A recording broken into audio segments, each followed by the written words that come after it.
Live number 2. Okay, we'll try this again. We're not really sure I where we swear got cut it's off. got to be the weather and the service. I don't know. You guys, it paused. So what were you trying to say? So what I was saying was in Sweden, they have Fika, which is very similar to Hygge.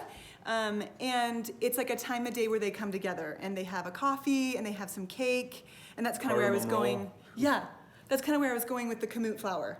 You know, just like the Hygge is actually really into sugar and baked goods and like just comfort food, right? Whatever's comforting to you. Right. Green smoothies, you know, whatever works for you. But Fika is something that they do in Sweden. So when we were in Norway, like we were talking about, we were a part of the military for 12 years, and so we moved around a lot. We were just gypsies, right? So we lived in England and we were able to travel over to Norway together. And we were there, we were staying in an Airbnb, which, right, we all know is like the best way to go, right? Because you're living amongst the people, and it was incredible just to feel of the Hygge in Norway, because all of these countries do it. It's not just Denmark. No, you know, everybody the British, calls it you something go into different. a British pub and you have to like crawl in. Yes. And I'm sure the Yes. British are like, we started Hygge. We Right. might not have a name for it. So Right. nobody needs to take credit, right, for all this. Right. But when we were in Norway, we wanted to show you a little treat that everybody always has in their fridge. And so let's just come around over here. I love this. And just gonna cut up a few apples because we like to do it together, but it's actually called brunost. And Tad, you can tell about this because you're like, Come on, Tad, tell us. this guy's the one that named our kids Sven and Soren, so he's really the I've always been into that Scandinavian he's really the thing. Hygge Meister. No, so this has always been a staple in my family growing up. We'd have, they'd make krumkaka. I know it's the worst sounding name for a dessert. You know, And this is krumkaka over here. So the this krumkaka iron, you know, it's very traditional Norwegian kind of cookie. and look, You ours roll is to like roll. very well loved, right? Look at the history. I wish there. you were making this right now. The weather, the power. I can get going. We could I get got going. gas. I got gas range. I got gas But range. you make a little print of the cookie, and it is a labor of love. Like when Tad stands at the stove over Christmas time or any time of the year, it's the cardamom spice that makes the cookie. It's just like a labor of love when he does this, and he rolls them up, and so maybe we'll make some. But go back And what to- do they taste like again? Have you ever had like a pizzelle, like a Italian cookie, those flat ones? These Yeah. are just rolled, and they're lacy and very thin. So cardamom is a really common spice in Scandinavian cooking. In Sweden and Scandinavia, they make these. They're called kardemommabula. They're like basically a cinnamon roll with cardamom in it. But that's kind of the staple flavor, kind of like a chai tea. It's that flavor. So very good. So you guys, so what, is this something that you love to eat every day? I actually eat it almost every day for breakfast or at my Fika. I call it my Fika. You know, where I get my tea and sit down and have a minute in the afternoon that's just for me. You know, like it's just something I just started. I'm a very ritualistic person. We love to do that too. Tea time, we Yeah, love whatever that. that is. We love that. And if you drink coffee, you have a coffee, you have a hot chocolate. Like I like it to be something warm. Herbal tea, yeah. I'm actually addicted right now to just like lemon water. So I just take warm water and then I squeeze a lemon in it before each one of my meals because I have like digestive issues. And it's just helping me so much to just alkaline my body. And so I do a lot of like warm lemon water. I love that. So Tad, your mom used to always buy this though before we went to We'd Norway. have it around Christmas or special occasions, but it's called. Okay, let's see it again, close up. Yeah. So where do you get it? And you can get it from some grocery stores have it. They all have in it that now. specialty cheese I buy it at area. Smith's and I buy 2 at a time because I just never want to run out. And I buy it at Smith's, I buy it at Lizi. And just look at your grocery store in your specialty cheeses. So it's a unique cheese because it mixes goat milk and cow's milk, and so it makes a very caramely cheese, and so that's why it pairs really well with something like apples. They're saying it's almost like you're having a caramel apple. Yes. Oh, exactly. wow. Okay. So when we were This is important. I mean, if you're gonna get this cheese, you will get in trouble if you try to cut it with a knife. So you need to have some kind of Scandinavian kind of. You guys, he's totally not joking. When we stayed at this Airbnb, the couple was just adorable. I wish I could remember their name. They get excited to share with you. They their want to special show you this. Norwegian. She was just like, so you have to have the knife. Like this is a must, okay? And you can buy. We actually got one like tourists when we were in Norway, but you can just get them anywhere, right? Everybody probably has one of these in their kitchen. So you just slide it off. Good. Just make some nice little. And then our kids actually love this. Okay, so they come home. from school or even at breakfast because it's so good with something warm. And you just wrap those all around. Keep those coming. Wow. You like? Do you ever heat it up? No.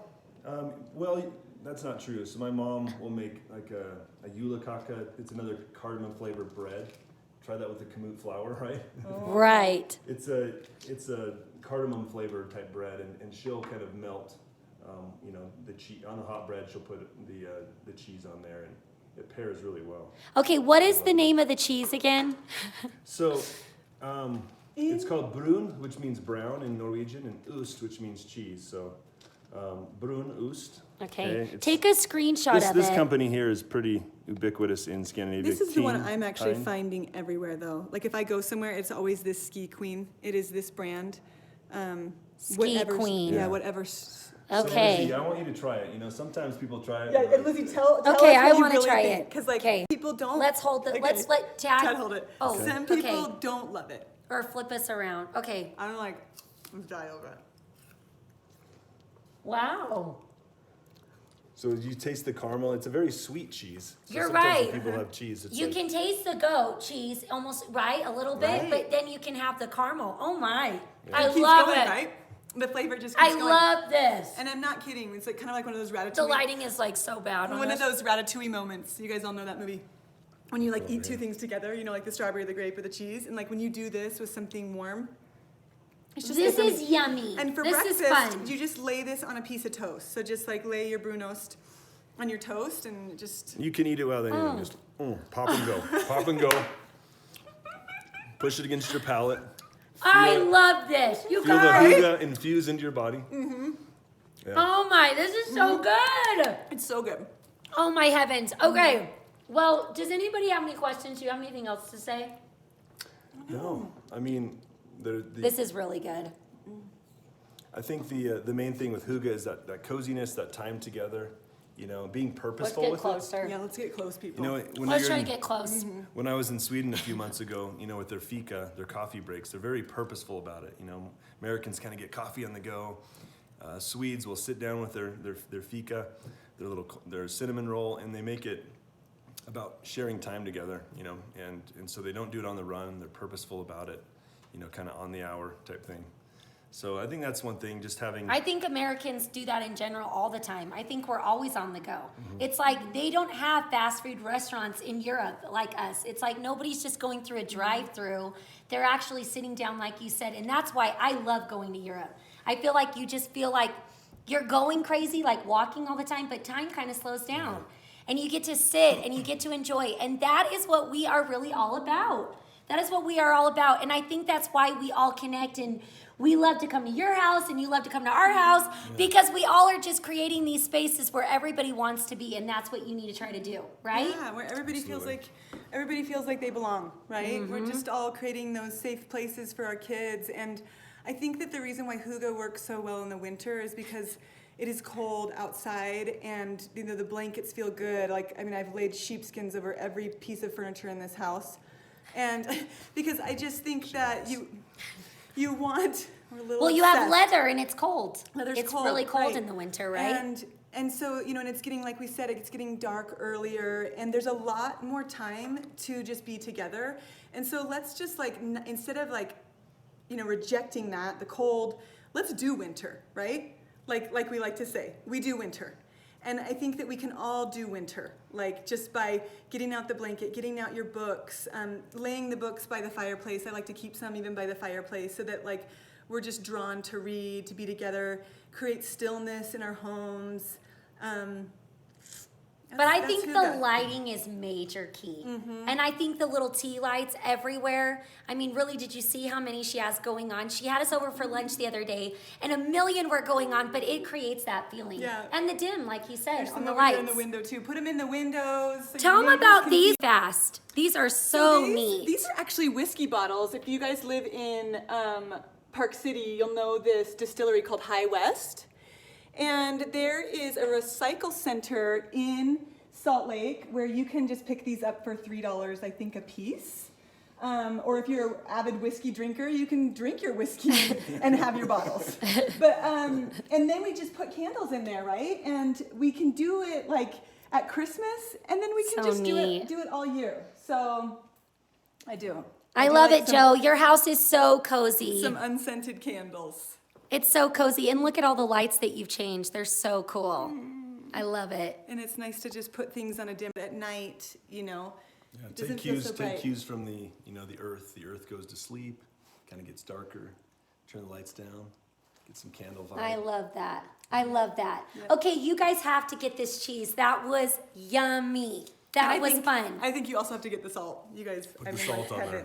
So we Put a keep little the bit salt. of the flor de sel I on love to there. keep the salt over here. This is the chunky salt, and I actually die over this stuff. I hate that mine's drying out. Is that okay? It's Does totally it need to stay fine. soft? But we've got our salt Because- containers coming. They keep Okay. it more I think moist. I'm gonna need one of those because Yeah. mine always gets dried out, and so if it's not cooking, it can break a tooth. The So French I'm say you're super- supposed to keep it I'm moist, but super it doesn't excited about matter. this, you know? But the flor de sel is amazing. That's the best finishing. This on Yes. top of that cheese would be amazing. Yeah. Okay, well, I have no clue if we paused or anything again, I but does anybody know. have any questions or should we just end?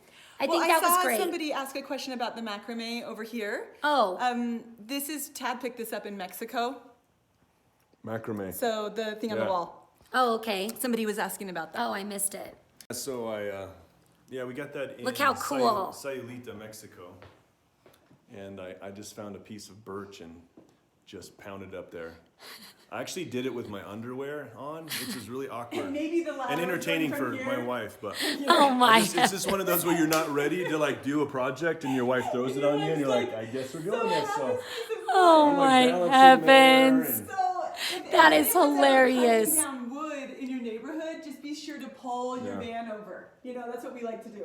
I know. Look how she's got the wood everywhere. So this is just all wood that's come from people chopping down their trees, and I just like to stock up. You know. I love it. I love it. Okay, you guys, that was amazing. Oh, Okay, well, coming. thank you. for Thank you, coming. Tad. We'll have to show your cookies another time, right? Yeah. That's right. Okay, Sounds thanks, good. you guys. Have Okay. the best day. Bye. Bye. Oh.